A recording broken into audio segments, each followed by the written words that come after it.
শুভ সকাল। যারা 2025-এ আইটিআই অ্যাডমিশনের জন্য ফর্ম ফিল আপ করেছিল কিন্তু কোনো রকম কোনো কলেজে চান্স পাওনি, তাদের জন্য একটা গুড নিউজ এসেছে। তো আজকে ওরা 18 সেপ্টেম্বর 2025 আজকে স্পট কাউন্সিলিং হবে। থার্ড ফেজ রাউন্ডের এই স্পট কাউন্সিলিংয়ে যারা যারা অংশগ্রহণ করবে সকাল 10টার মধ্যে চলে যাবে তোমার নিয়ারেস্ট আইটিআইয়ে। আর কোন কলেজে কটা সিট আছে আমি আগের ভিডিওতে দেখিয়ে দিয়েছি, অবশ্যই ওখানে গিয়ে ভিডিওটা দেখে নাও কীভাবে তোমরা সেই পিডিএফটা ডাউনলোড করবে। যে আইটিআইতে তুমি যেতে চাচ্ছ, অ্যাকচুয়ালি যে টেটটা তুমি নিতে চাচ্ছ সেইখানে সিটটা অ্যাভেলেবেল আছে কি না সেটা একবার অবশ্যই দেখে নেবে। এবং তার সাথে সাথে যারা ফ্রেশ অ্যাপ্লাই করতে চাচ্ছ, অর্থাৎ যারা কোনো রকম ফর্ম ফিল আপ করোনি এখনও কিন্তু ফর্ম ফিল আপ করতে চাচ্ছ, তারা অবশ্যই ফর্ম ফিল আপ করতে পারবে। সেটা ডেটও দেওয়া হয়েছে 17 সেপ্টেম্বর এবং 18 সেপ্টেম্বর, অর্থাৎ আজ আমি যখন ভিডিওটা বানাচ্ছি তখন লাস্ট ডেট রয়েছে। আর এখানে দেখা যাচ্ছে ক্যাশ 1000 টাকার মতো একটা ক্যাশ নিয়ে যেতে হবে বা গ্রিপস পোর্টালের মাধ্যমে তোমাদেরকে পেমেন্ট করতে হবে। যারা স্পট কাউন্সিলিংয়ে গিয়ে অ্যাডমিশন হতে চাচ্ছ এরকম একটা অ্যামাউন্ট এখানে দেওয়া রয়েছে।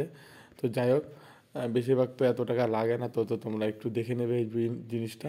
আর তার সঙ্গে সঙ্গে এখানে আরেকটা কথা হচ্ছে, যারা ফ্রেশ অ্যাপ্লাই করতে পারবে, অর্থাৎ কোনো রকম ফর্ম ফিল আপ করোনি এখন পর্যন্ত, তারা চাইলে আবার ফর্ম ফিল আপ করতে পারো 17 সেপ্টেম্বর থেকে 18 সেপ্টেম্বর 2025 সন্ধ্যা 6টার মধ্যে ফর্মটা তোমাদের ফিল আপ করতে হবে। আর এই ফ্রেশ যে যারা ফর্মটা ফিল আপ করছে তাদের ফ্রেশ মেরিট লিস্ট বেরোবে। আবার আর একটা স্পট কাউন্সিলিংয়ের ডেট দেওয়া হবে, সেটা হবে 20 সেপ্টেম্বর 2025।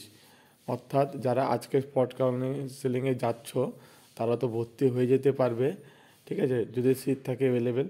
এবং 20 তারিখে তোমরা যেতে পারবে না, কারণ যারা এখন নতুন অ্যাপ্লাই করবে তাদের একটা মেরিট লিস্ট দিবে, তারা 20 তারিখে যেতে পারবে, ভর্তি হতে পারবে, যেহেতু তারা ফ্রেশ অ্যাপ্লাই করছে এখন আজকের ডেটে, ঠিক আছে। তো সেই ক্ষেত্রে তারা ভর্তি হতে পারবে। আর ওবিসির কোনো রকম কোটা বা ওবিসির কোনো রকম লিস্ট এখানে নেই। এসসি এসটিদের আছে, জেনারেল পিএইচ ক্যান্ডিডেট আছে, আর ওমেন কোটা আছে, কিন্তু ওবিসির কোনো রকম এখানে লিস্ট নেই। তোমরা ভ্যাকেন্সি লিস্টে দেখতে পাবে যে কোন ডেটে কটা সিট আছে, সেখানে একবার দেখে নেবে। আগের ভিডিওটা অবশ্যই একবার দেখে নেবে ভিডিওটা দেখার পর।